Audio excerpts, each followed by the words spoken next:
தமிழ்நாட்டில் பதிவு செய்யப்படாத வெளிமாநில பதிவெண் கொண்ட 547 ஆம்னி பேருந்துகளை இயக்க இன்று முதல் தடை. மீறி இயக்கினால் சிறைபிடிக்க போக்குவரத்து துறை முடிவு.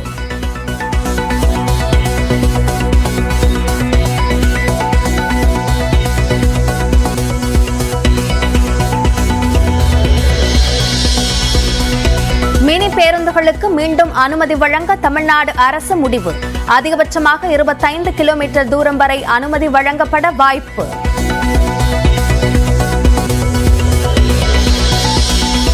மேற்கு வங்கத்தில் 9 பேரை பலி கொண்ட ரயில் விபத்தில் சரக்கு ரயிலின் ஓட்டுநர் மீது தவறில்லை என தகவல். தானியங்கி சிக்னல் முடங்கிய நிலையில் ரெட் சிக்னலை தாண்டிச் செல்ல அனுமதி தரப்பட்டிருந்ததாக வெளியான ஆவணம்.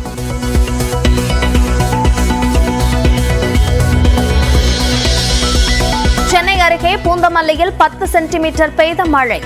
அறிஞர் அண்ணா அரசு பள்ளி வளாகத்தில் குளம் போல தேங்கிய நீர்.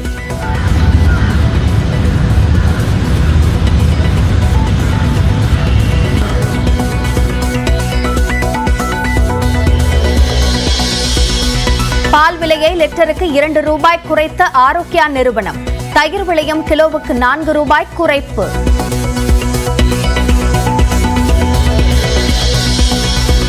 அமைச்சர் செஞ்சி மஸ்தானுக்கு புதிய பொறுப்பு வழங்கிய திமுக தலைமை. விழுப்புரம் வடக்கு மாவட்ட திமுக அவைத் தலைவராக நியமனம்.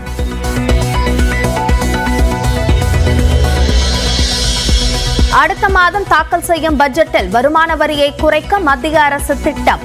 ஆண்டுக்கு 15 லட்சம் ரூபாய்க்கு மேல் வருவாய் ஈட்டுவோருக்கு சலுகை வழங்கப்பட வாய்ப்பு. எல்லை தாண்டி மீன்பிடித்ததாக புதுக்கோட்டை மீனவர்கள் 4 பேர் சிறைப்பிடிப்பு. ஒரு விசைப்படகையும் பறிமுதல் செய்து காங்கேசன் துறைமுகத்திற்கு அழைத்துச் சென்று விசாரணை.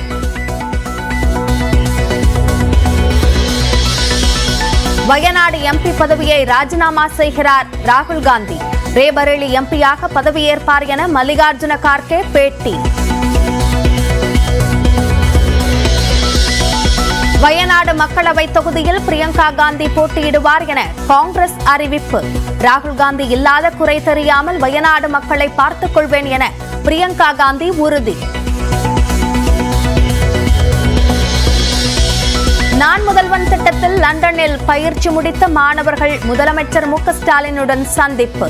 பயிற்சியின் நன்மைகள் மற்றும் திட்டத்தை மேம்படுத்துவது தொடர்பாக மாணவர்களிடம் ஆலோசனை கேட்டார்.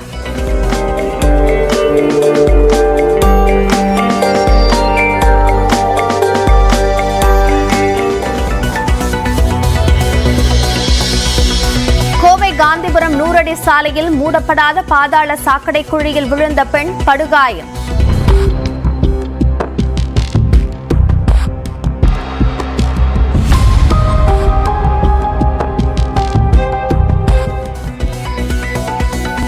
விபத்தை தொடர்ந்து குழியை மூடிய கோவை மாநகராட்சி ஊழியர்கள்.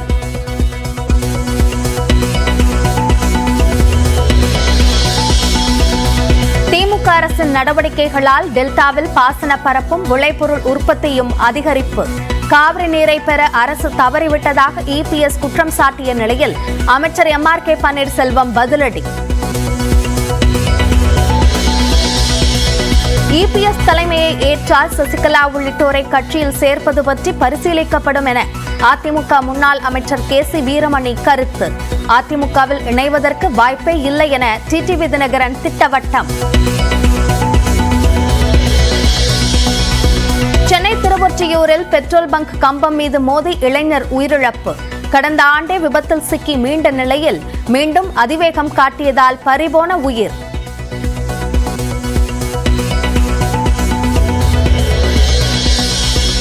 T20 உலகக்கோப்பை கிரிக்கெட்டில் ஆப்கானிஸ்தானை 104 ரன்கள் வித்தியாசத்தில் வீழ்த்திய மேற்கிந்திய தீவுகள்.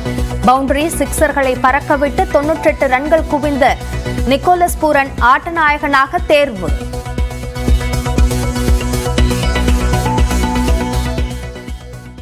சிவகங்கை மாவட்டம் கீழடியில் தமிழக தொல்லியல் துறை சார்பில் 10ஆம் கட்ட அகழாய்வு பணிகளை முதலமைச்சர் மு க ஸ்டாலின் தொடங்கி வைக்க உள்ள நிலையில் இந்த பணியின் முக்கியத்துவம் பற்றி அங்குள்ள நம்முடைய செய்தியாளர் வெற்றியிடம் கேட்கலாம். வெற்றி ஏற்கனவே இந்த அகழாய்வு பணிகள் பெருமளவிலான பெருமையை, தமிழர்களுடைய பெருமையை வெளிக்கொண்டு வந்தது. இப்போ இந்த கட்டம் தொடங்கப்படுவதனுடைய முக்கியத்துவம் என்ன? இதன் மூலமாக என்னென்ன விஷயங்கள் தெரிய வரலாம் என்று சொல்லப்படுகிறது?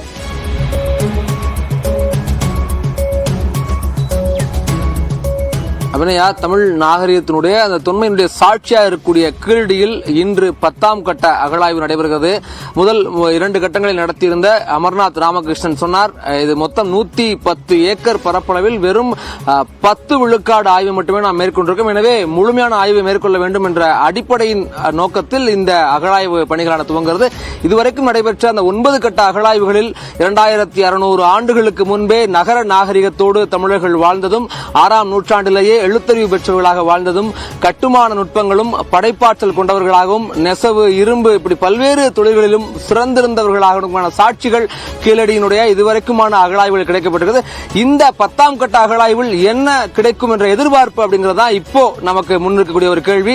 இந்த அகழாய்வு நடைபெறக்கூடிய இடம் என்பது ஒரு 1.5 ஏக்கர் பரப்பளவுல 7ஆம் கட்ட அகழாய்வு நடைபெற்ற கீழடி பக்கத்தில் கூட கீழடி, கொந்தகை உள்ளிட்ட பகுதிகள் நடைபெறுது. இந்த அகழாய்வுல இதுக்கு முன்னால இதுக்கு எதிர்த்தாப்புல நடந்த இடத்துல என்ன கிடைச்சிருந்துச்சு அப்படின்னா கார்பன் டேட்டிங், அதாவது காலத்தை அளவிடுவதற்கான கார்பன் கரிம துகள்கள்லாம் கிடைச்சிருந்தது.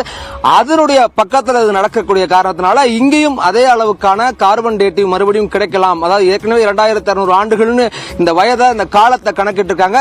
மேற்கொண்டு இன்னும் 3 அடி வரைக்கும் ஏற்கனவே தோண்டிருந்தாங்க. இதுல 4.5 அடி வரைக்கும் கீழே தோண்டுவதற்கான சாத்தியங்கள் இருக்கு. அதுபோக அப்படி கிடைக்கக்கூடிய பட்சத்தில் அந்த கரிமங்கள் கார்பன் டேட்டிங் மூலமாக இன்னும் இதனுடைய வயது அதிகரிக்கலாம் அப்படிங்கிற ஒரு எதிர்பார்ப்பு தொல்லியல் ஆய்வாளருக்கு ஒண்ணு. இன்னொன்னு, தமிழ் பிராமி எழுத்துக்கள் பொறித்த ஓடுகள், சான்றுகள் எல்லாம் இதுக்கு அருகில கிடைச்சிருந்து, அதனால மறுபடியும் அது சார்ந்த தமிழ் பிராமி எழுத்துக்கள்ல அதுக்கு முன்னாடி இந்த எழுத்து குறியீடுகள் பொறிக்கப்பட்ட ஓடுகளோ சான்றுகளோ கிடைக்கலாம் என்ற ஒரு எதிர்பார்ப்பு இருக்கு. இன்னொன்னு, ஏற்கனவே நம்ம இன்ன வரைக்கும் தமிழர்களுடைய நீர் மேலாண்மை, அவங்களுடைய கட்டுமான நுட்பங்களுடைய சாட்சியாக செங்கல் கட்டுமானங்கள் எல்லாம் மறுபடியும் அதனுடைய தொடர்ச்சிகளும் இங்கே கிடைக்கலாம் அப்படிங்கிற ஒரு எதிர்பார்ப்பும் இருக்கு.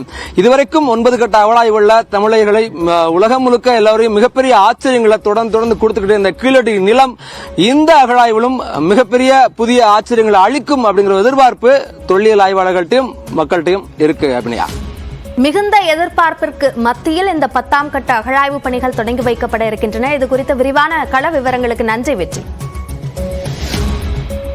சென்னை அருகே பூந்தமல்லி அறிஞர் அண்ணா ஆண்கள் அரசு பள்ளி வளாகம் முழுவதும் குளம் போல மழைநீர் தேங்கியுள்ளது. இதனால் பள்ளி செல்ல முடியாமல் மாணவர்கள் அவதிப்பட்டனர். கூடுதல் விவரங்களை நம்முடைய செய்தியாளர் சோமசுந்தரத்திடம் கேட்கலாம். சோமசுந்தரம், இப்ப தண்ணீரை வெளியேற்றதற்கான முயற்சிகளை மேற்கொண்டிருக்காங்களா? மாணவர்களுக்கான வகுப்புகள் தடையின்றி நடத்த முடியுதா? வணக்கம் அபிநயா. சென்னை அருகே பூந்தமல்லி அறிஞர் அண்ணா ஆண்கள் அரசு மேல்நிலைப் பள்ளி வளாகம் தற்போது குளம் போல் தேங்கி காட்சியளித்து வருகிறது. அதாவது நேற்று இரவு பெய்த கனமழை காரணமாக இந்த பள்ளி முழுவதும் மழை நீரானது தேங்கி நிற்கக்கூடிய காட்சி நாம் தற்போது பார்த்து வருகிறோம். குறிப்பாக பூந்தமல்லி மற்றும் அதனை சுற்றியுள்ள பகுதிகளில் அதிகபட்சமாக